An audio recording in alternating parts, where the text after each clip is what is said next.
Hi, it's Sandy Wiley. I wanted to share with you one of the worst cases of post-traumatic stress I ever had, and it was on Saturday. Now, for those of you who don't know, I'll just give you a very brief background about my son. We found out he was autistic when he was around 2.5, 3 years old. And he was making great strides in his autism when he was stricken down by pneumococcal meningitis at 4.5, and as a result, he got permanent brain damage. He was in the hospital for 2 years, and he is a complete invalid. He needs assistance dressing and go in the bathroom. He can't read, he can't write, he can speak like a 2-year-old in very short phrases. And so he was placed in residential homes. I can't bring up the names of them. In one residential home, because we didn't have the means to take care of him, because he needs 24/7 care, like an elderly parent. Like, think if you guys have an elderly parent with dementia, you can't take care of them 24/7. So they need to be like in a nursing home. Think of it like that if you don't understand, because not everyone has a severely sick child. And in one place that he was in, he was sexually abused, just like I was from my psychologist. The staff was like you know how like Michael Jackson abused those boys? Well, because Michael Jackson was a child himself. I don't think he thought he was doing anything. This is just my personal opinion. It's not fact, okay? Don't take me to to some licensing board. I'm giving you my opinion of what I thought about Michael Jackson. Okay, very briefly, I think that he was mentally impaired, emotionally crippled, and that he didn't think he was harming these boys because he was a boy himself. And the person that sexually abused my son probably didn't think that she was harming him because she was emotionally crippled in herself. You know, that she probably didn't understand that my son couldn't give consent. Anyway, then when he went to the adult facility, this is just a brief background, then he was viciously tormented and brutally beaten. Bruises all over him, a black eye, and the police were called, lawyers got involved. That's why I can't name names or say anything about, but I'm going to let you know what happened. So, and also he was kicked out so they could whitewash, you know, because of scandal. Like, say, I'll give you a good analogy. Say a student was raped on a college campus, and they didn't want that student going around, you know, saying what happened, so they kicked her out, even though she's the victim. She was the one who was raped. They kick her out so to whitewash it all, so there's no talk about it and make it all nice. And yeah, and because we didn't have a placement for him, he was kept in this this holding place, let's put it. It was a jail, and he was beaten up there too. It's been a living nightmare. But we finally found a nice place that's only 20 minutes away, and so far, up until Saturday, it hasn't been too bad. Cross your fingers. Now, what happened Saturday is they were short of staff, so they had an extra person from some other residence fill in. And this person reminded me of the person that brutally beat and tormented my son. Not only did he beat him, but for years he tormented him about his snack. I always bring my son home-baked goods, like home-baked brownies, home-baked cupcakes, because, you know, he loves to eat chocolate. He loves chocolate, and because also my son is very, very skinny. He's very underweight. He's 6'2.5", and he weighs like 160. I mean, he looks like a beanpole. So anytime, and he's very fussy eater. So when he loves sweets, so once a week, when I go to visit him, I bake these brownies and cupcakes and give it to him. Now, this staff member was teasing, he was teasing him when we first came to visit my son on Saturday. About all the things that Alex likes. He likes, stop signs outside and do not enter. He was mentioning that, and then after he said it, he went, just like that. I kid you not. And I started getting that cringy, creepy feeling, this guy is no good. And he reminds me of the one who beat my son. And I told my husband that. This guy is making me, literally my body is cringing. You should always listen to your body, your gut, because your gut will tell you. He was starting to make my body cringe. First of all, he wore sunglasses in the house, okay? He had to be high on drugs. This is just my opinion, okay? Who wears sunglasses? And the house, it was upstairs and it was dark up there, okay? It wasn't like there were skylights and pouring in sun, okay? It was very dark up there, and this guy wore sunglasses. And other people I work with, when I work security, they told me that people high on drugs want to cover their eyes because their eyes are dilated when you're high. I mean, I don't know. I've never taken drugs. I drink alcohol. And I don't wear sunglasses when I drink alcohol. But anyway, people usually high, wearing sunglasses in the house. Then he had that insidious, evil laughter. I'm not exaggerating. That's what he did. I was starting to get creepy. I told my husband.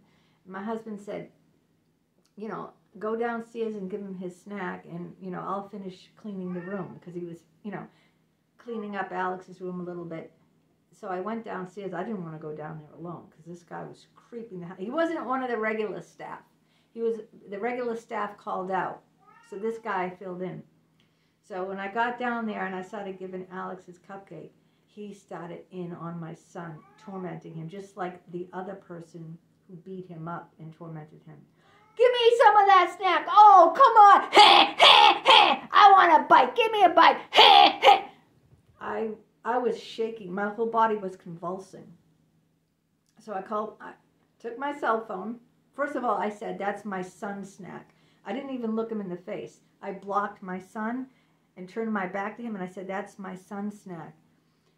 Then I took my cell phone and I said, come down here instantly, ASAP. My husband came down and I told him what happened. Then my husband called the head person, the manager of the whole place, and told her, my wife doesn't want that staff ever around her son again, because he tormented my son about a snack, but I was triggered. Now, if my son wasn't beaten up by someone who teased him about snack before, would I react in such a way? Probably not. Probably not. I was hysterical. Hysterical. Okay? I mentioned that my son was beaten. No one listened to me, that the guy was no good, and tormenting him about his snack. And on and on and on. And I was really visibly shaken. I couldn't sleep all night. I had nightmares. I had nightmares about, guess what nightmare I had? That my psychologist, Dick Geis, took him on, the guy who beat my son, as a patient. That's a nightmare I had. I mean, and I was drinking very heavy that night. I mean, I drink too much anyway. You all know that. But not on these videos. I start drinking at 4 o'clock. 4 o'clock is my happy hour. Other people is 5, right? 5 o'clock, 4 o'clock is my happy hour, okay? That's when I start drinking. And I started switching to wine 5 days a week, to 3 glasses of wine. But Saturday I usually drink vodka, but, I kept drinking. I drank a lot, probably like 6 or 7 vodka drinks, because I was really shaken up.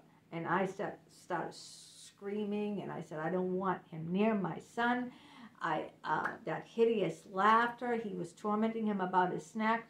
But you see, I probably escalated it because I got triggered by him teasing my son, because the other staff member in the other place Alex was in used to tease him all the time about his snack.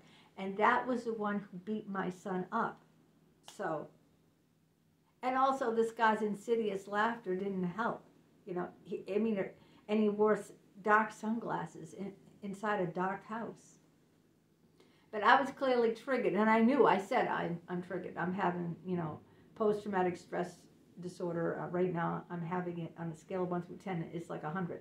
I knew I was having, I was being triggered. I knew it because of what I've been through before with my son, and I'm not over it, Even if you think you're over it, right, which I knew clearly I wasn't, because it was a year and a half ago. It wasn't like it was 5 years ago, but still a year and a half is a good chunk of time that you should, I don't know, who am I to say it isn't a good chunk of time for me. It's what I think should be a good chunk of time.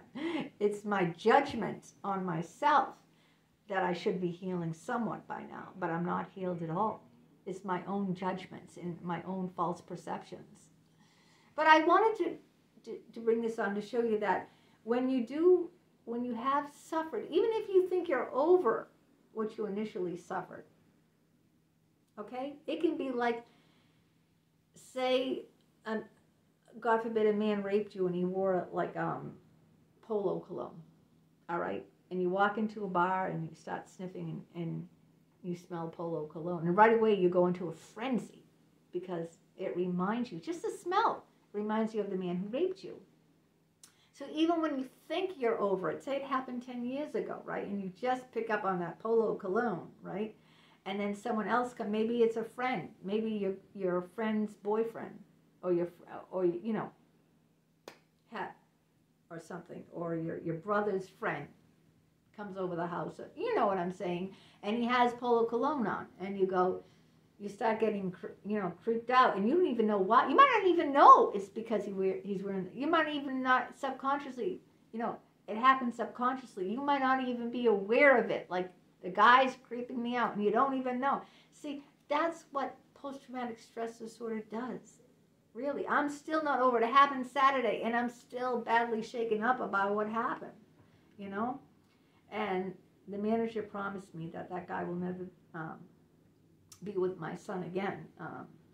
But she didn't understand. She said, oh, he's just teasing. And I go, no. That other guy said he was just teasing too. And he tormented my son all the time. You shouldn't tease. I mean, when people say they're teasing you, they're really bullying you, right? And you know what they say? Oh, you can't take some teasing? Come on, it's just a little light teasing. It isn't light teasing if it's hurting the other person, and it would upset my son. If it's upsetting someone, that's bullying. That's not teasing, okay? It's bullying. And I'm just putting this out there straight. It's bullying. You can whitewash it and say, oh, just teasing. Can't you take a little teasing? And then you try to shame the person because they feel bad that you bullied them. You're shaming them. Well, that don't wash in my book, honey. It doesn't wash. So, there you have it.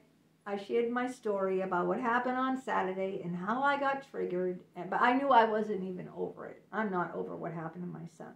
I'm not. We've been through quite a lot. Quite an ordeal. Anyway,